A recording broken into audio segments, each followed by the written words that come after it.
Quand je vous dis quart de siècle, qu'est-ce qui vous vient en premier à l'esprit?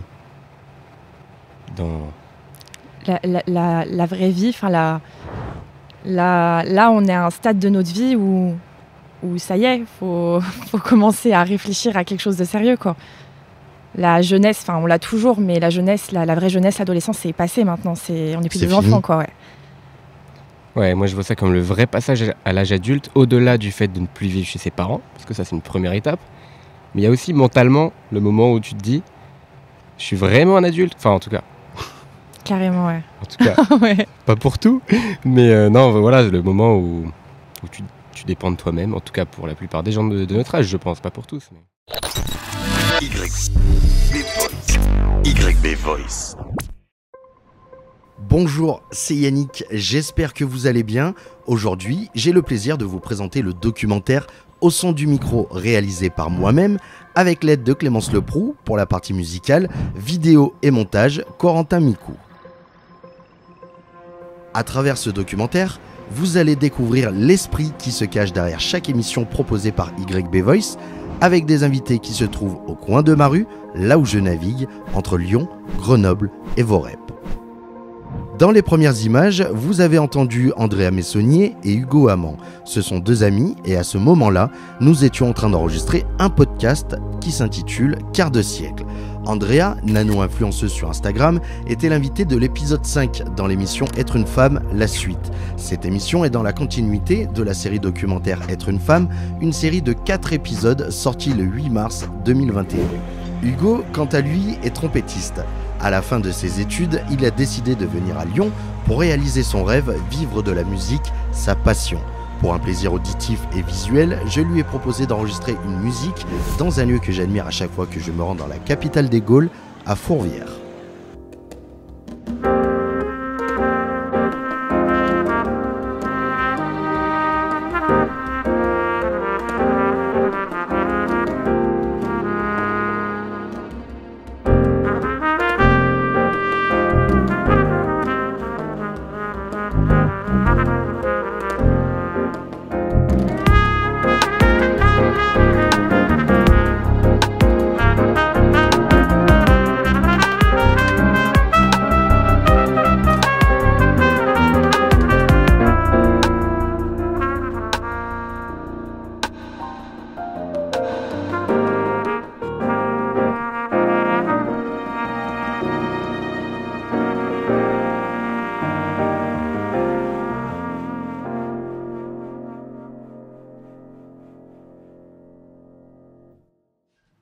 Salut. Salut Yannick. Comment ça va? Hyper mal, vraiment, t'es là. Vous êtes tous là, je suis stressée, j'en peux plus. Ça. Non, très bien, très bien. Tu peux nous expliquer où on est là? Alors, in my home studio. Et non, c'est mon petit chez moi, voilà, où j'ai mon studio aussi à la maison, parce que c'est mon métier. Et du coup, voilà, c'est chez moi. Mais c'est quoi ton métier? Sound designer. Ou sound designeuse. Allez, on va dire sound designeuse. Je sais qu'à plein de gens, je dis que t'es sound designer, sound designeuse. Ouais. Mais c'est comme si je leur parlais chinois. Alors, est-ce que tu peux expliquer un peu plus en détail ce que tu fais? Ouais, c'est vrai. Des fois, je le dis pas. Des fois, je dis plutôt, je suis dans l'habillage sonore. Déjà, c'est plus français. Les gens comprennent mieux. En plus, c'est un nouveau métier. Enfin, ça date pas d'il y a très longtemps. Donc... qu'est-ce que je pourrais dire? Je donne souvent l'exemple, en fait je reçois des vidéos et il y a jamais de son dessus, donc faut faire toute la composition musicale, faut aussi refaire des bruitages, on peut prendre des voix off aussi, c'est assez large, mais en gros c'est tout ce qui touche au son. Et voilà, j'aime bien donner l'exemple des supports vidéo, ça parle plus aux gens.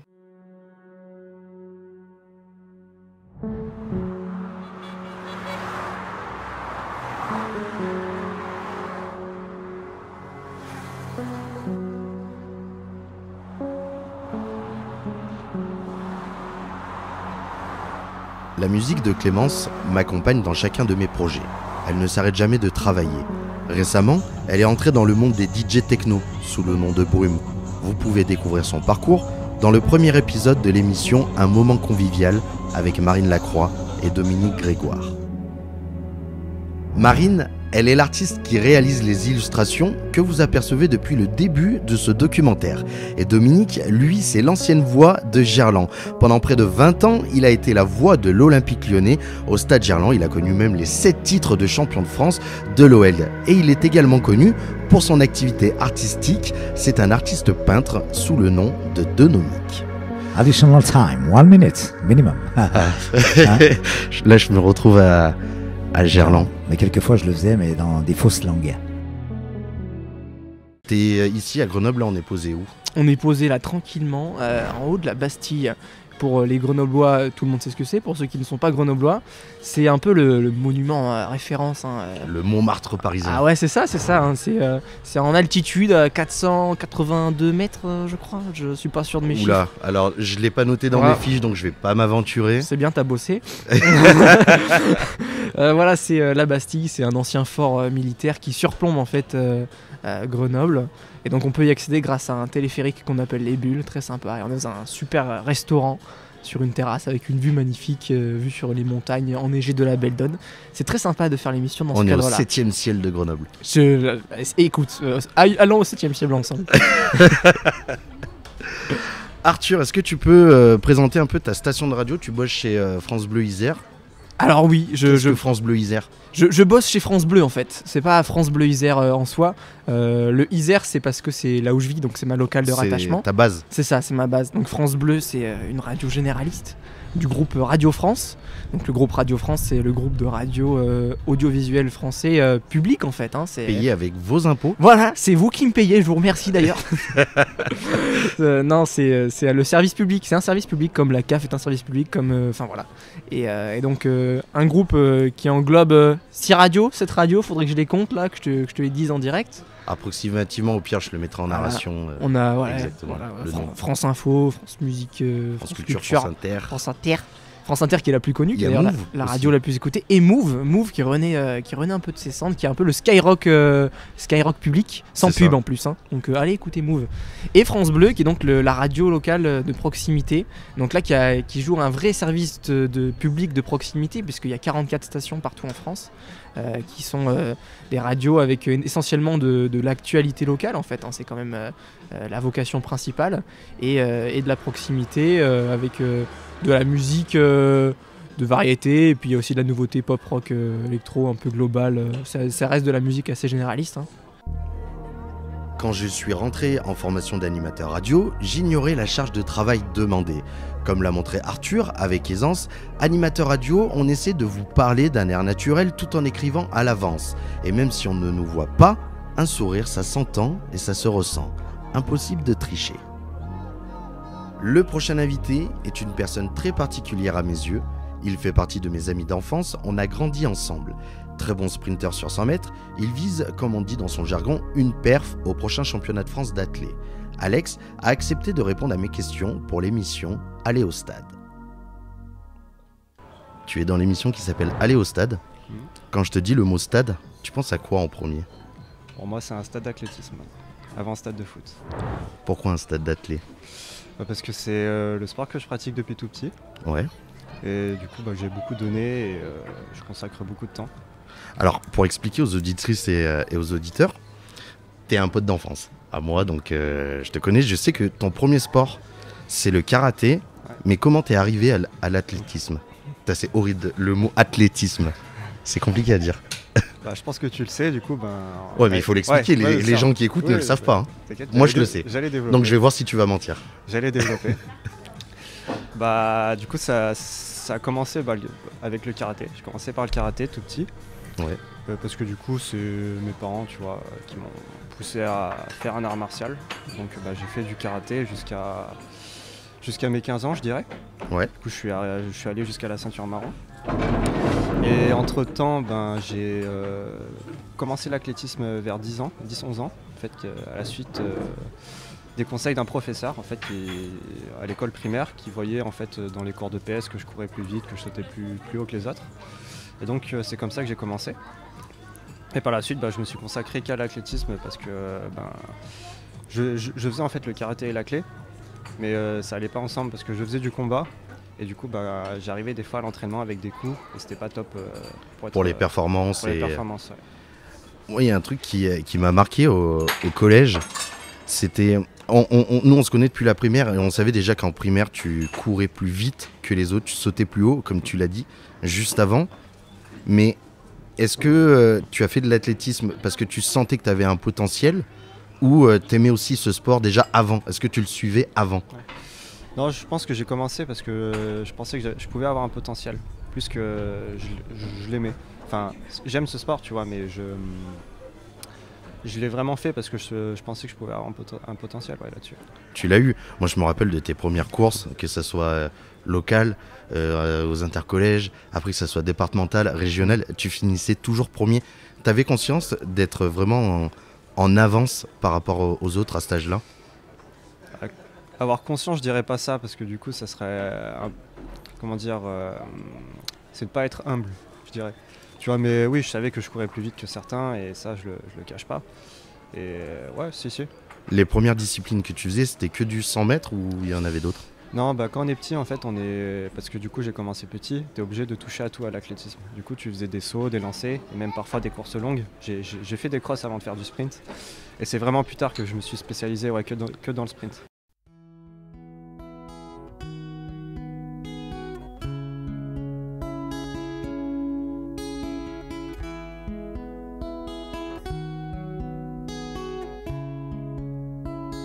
Toutes les semaines, je partage mon micro uniquement pour découvrir des aventures, des parcours, partager des moments inoubliables, et l'émission You Will Never Walk Alone est certainement le programme qui a changé ma vie. Oui, il y a quelques années, je traversais un moment compliqué, une dépression, et en étant en école de commerce sur Paris, et suite à l'écoute d'une série de podcasts d'un ami, j'ai tout arrêté par besoin de parler devant un micro. Le premier projet de You Will Never Walk Alone a été réalisé sans aucune expérience, sans aucune connaissance dans le monde audiovisuel. 3 ans plus tard, 3 saisons de la série You Will Never Walk Alone ont vu le jour. Et pour ce prochain épisode, je suis allé à la rencontre de Hasni, un homme au grand cœur qui par passion se rend tous les samedis dans les rues de Grenoble avec ses enfants pour coiffer en priorité les personnes les plus démunies. T'es connu pour coiffer les personnes les plus démunies à Grenoble, dans la rue. Comment ça t'est venu cette idée? Vraiment de se dire, bah voilà, je vais me lever pour aller coiffer les personnes les plus démunies. Bah écoute, c'est... Le début de l'histoire, il commence dans les années 90, début des années 90, dans mon quartier, à Tesser. Voilà, mon père, il m'avait trouvé une tondeuse. Et avec cette tondeuse, j'ai commencé à coiffer les voisins. Donc c'était l'époque populaire des familles nombreuses. Donc voilà. Et à partir de là, j'avais trouvé ma passion en fait, de la coiffure. Et après je coupe, hein, mais pour aller, comment j'ai arrivé au centre-ville en fait, c'est en étant plus, on va dire plus mature et plus ouvert. En fait, j'ai dépassé les frontières du quartier. J'avais besoin de faire plus et de faire profiter plus de personnes précaires. Bon, et du coup, les gars, est-ce que vous pouvez parler un peu de ce que vous faites avec votre papa les week-ends? En gros, tous les week-ends, on va à soit Hubert du Bedeau. En fait, on change. Ça nous fait un peu comme une routine. Tous les samedis et les dimanches, on va aller coiffer des SDF ou leur donner le sourire. Par exemple, pour Noël, on avait fait une récolte où on prenait des cadeaux. Il y avait des vêtements chauds, des chocolats, des gels douche, tout ça. Et on allait les donner aux SDF. Et ça leur faisait bien plaisir. Ouais. Après aussi, il y en a qui sont pas très reconnaissants. Ah ouais? Ouais. Par exemple, des fois, il y en a, ils disent même pas merci. Mais après, on doit s'habituer. Hein. C'est c'est aussi dur pour eux. Oui, voilà, c'est ça. Ouais. Mais voilà, après, moi, ça me gêne pas tant que ça parce que je sais que peut-être pour eux, ça les a bien touchés au fond, même s'ils l'expriment pas.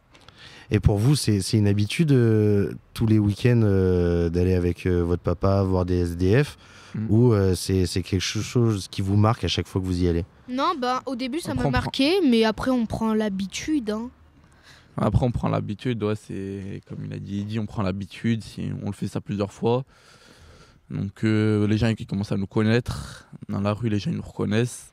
Les STF, pareil, quand ils nous voient, ils nous reconnaissent. Donc, voilà. Alors, moi, j'ai une petite question pour les deux. fait beaucoup de records. Quand vous avez un papa qui fait de la coiffure, c'est sa passion. Il y a même un bon buzz qui est fait sur les réseaux avec, donc il commence à être connu. Je me dis, est-ce que les enfants, ils vont suivre la fibre paternelle? Est-ce qu'ils sont attirés aussi par la coiffure? Bah le petit qui est pas là, ouais. Après moi, je vous avoue que c'est pas trop mon délire. J'aime bien voir les gens qui... Toi, t'aimes bien te faire coiffer par contre. Ouais. Mais en fait, ce que j'aime bien, c'est donner le sourire aux gens. C'est pas... Le geste aussi, il me voilà, mais je préfère donner le sourire aux gens. D'accord. On laisse la coiffure. Que ce soit d'une manière ou d'une autre. Pas forcément de la coiffure, mais même si, bah oui, d'une manière ou d'une autre, ça me... Bah, pareil, hein. On laisse la coiffure au petit qui est pas là. Et vous laissez la coiffure au vieux aussi, non? Ouais, exactement. C'est lui qui gère le reste. Ouais, il y a Liam, il est absent, là, il est à l'école. Mais lui, en fait, il veut prendre le relais. D'accord. Il a déjà coiffé avec moi du haut de ses 10 ans. Lui, lui, il a accroché, en fait. Lui, c'est ce qu'il veut faire. Il faut monter un salon familial, là, après. On est dit à l'animation. Exactement, moi je fais l'animation. Il fait le DJ et tout ça. Et on a Idriss. Tu veux faire quoi, Idriss, après le collège là? Parce que là, t'as le brevet, là, cette année, ça s'annonce bien. C'est ça. Ouais, franchement, ça va. Hein. Ça part bien. Je rigole. Ouais, si ça part bien, après le collège, je vais partir en bac pro électricité. Ok. Et voilà, on verra la suite après. Hein. Et Eddy, toi, tu veux faire quoi plus tard? C'est une très bonne question que j'arrive même pas t'as le temps. Dire à mon père. Ouais, j'ai le temps, mais je m'avancerai plus dans un métier qui me... C'est plus d'un artistique. Quoi. Ouais, voilà. J'aime bien tout ce qui est comme vous faites, vous, les plateaux télé. Enfin, ouais, voilà. Eh bah, écoute, moi, t'es le bienvenu. Si ouais, il n'y a pas de souci. J'avais déjà envisagé de faire mon stage soit chez vous, soit chez Juliette. C'est excellent. Ouais. C'est excellent. Bah, écoute, c'est quoi, je le dis, là, c'est filmé, et puis c'est comme ça, comme on dit, c'est à l'antenne. Ouais. Eh ben, je t'amène avec grand plaisir. La prochaine fois que j'ai une interview sympa. Ouais, il n'y a pas de souci. Dès que vous avez une interview sympa, vous m'appelez et je me mets à côté de vous et on fait des petites... On fait les questions, on se les partage. Déjà, si tu veux qu'on co-anime, tu vas commencer par me tutoyer. D'accord, je vous tutoie. Et voilà, il est fort. Il est fort, c'est vrai, t'aimes bien l'animation radio? Ouais, j'aime bien.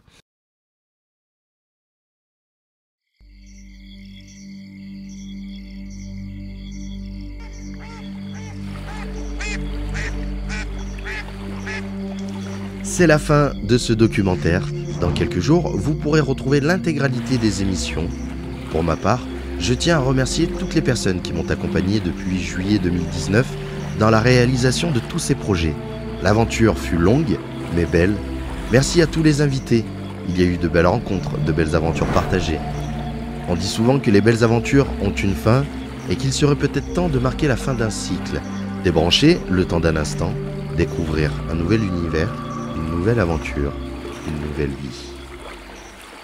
Est-ce qu'il y a un dernier projet de YB Voice? Quel est le dernier projet de le projet le plus fou, c'est celui que je suis en train de réaliser là sur 3 ans.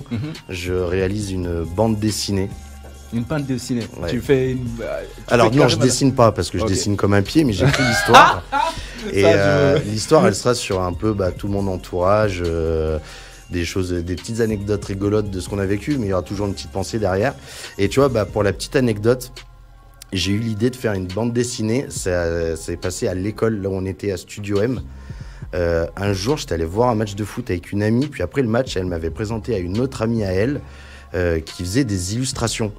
Et moi, je connaissais pas le monde de l'art, des illustrations, tout ça. Puis je lui ai dit, tu sais, moi je suis dans une école d'art et tout, si tu veux, je peux montrer ça. Je sais qu'il y avait des profs, il y avait un prof qui venait souvent dans notre classe qui était prof de prépa art. Ouais. Et lui, s'y connaissait en dessin, en bande dessinée et tout. Et je lui dis, si tu veux, je peux lui montrer tes dessins.